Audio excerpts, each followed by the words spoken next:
एक ऐसा शक्तिशाली और खतरनाक योद्धा जिसके सामने बड़े बड़े योद्धा भी अपने घुटने टेक देते थे। वो इतना शक्तिशाली और बुद्धिमान था कि उसने छोटी सी उम्र में ही बड़े बड़े महारथियों और राजाओं को धाराशाही कर दिया था। जब जब महाभारत का जिक्र किया जाता है तो सबसे पहले भगवान श्री कृष्ण का नाम अवश्य लिया जाता है। लेकिन एक ऐसा भी योद्धा था जो भगवान श्री कृष्ण के जैसे ही 16 कलाओं में माहिर था और उनके जितना ही ताकतवर भी था। हम बात कर रहे हैं भगवान श्री कृष्ण के पुत्र सांब की। तो चलिए जानते हैं आखिर सांब कितना शक्तिशाली था और उसने किन किन राजाओं और असुरों को हराया था। भगवान श्री कृष्ण की 8 पटरानियां थी। उनमें से एक थी जामवंती, जिनके पुत्र थे सांब। तो वहीं श्री कृष्ण की सभी पत्नियों ने सुंदर बालकों को जन्म दिया था, लेकिन जामवंती ने किसी भी बच्चे को जन्म नहीं दिया था।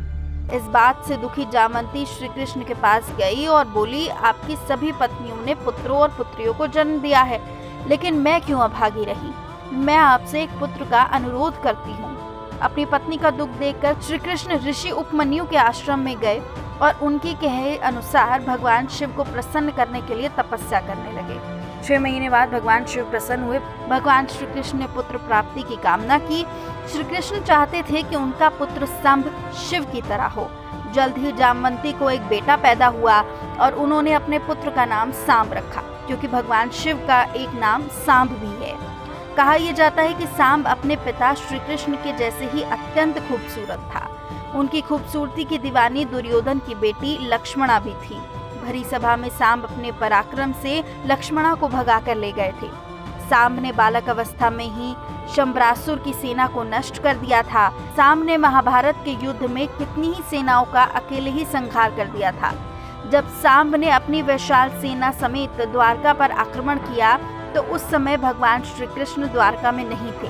तब सांब ने साल्व के मंत्रियों और सेनापति सबको युद्ध में परास्त किया था।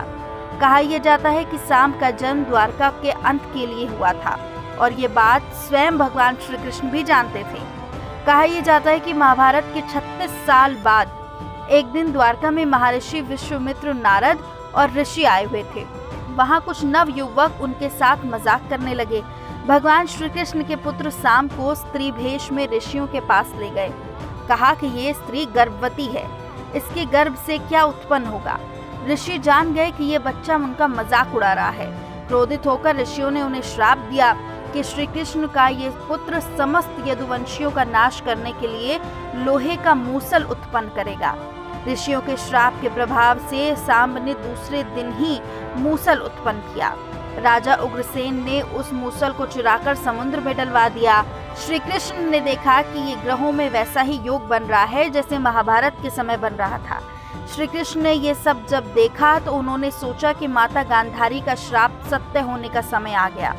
द्वारका में पाप बढ़ने लगा और ये सब देखकर भगवान श्री कृष्ण ने द्वारका छोड़ दी और वहीं बलराम जी ने समाधि ले ली।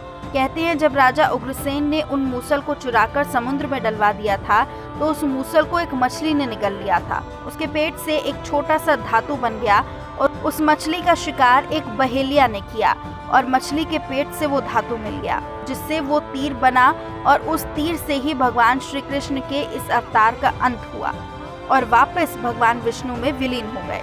उधर द्वारका नगरी भी समुद्र में डूब गई और सभी यदुवंशियों ने एक दूसरे का विनाश किया।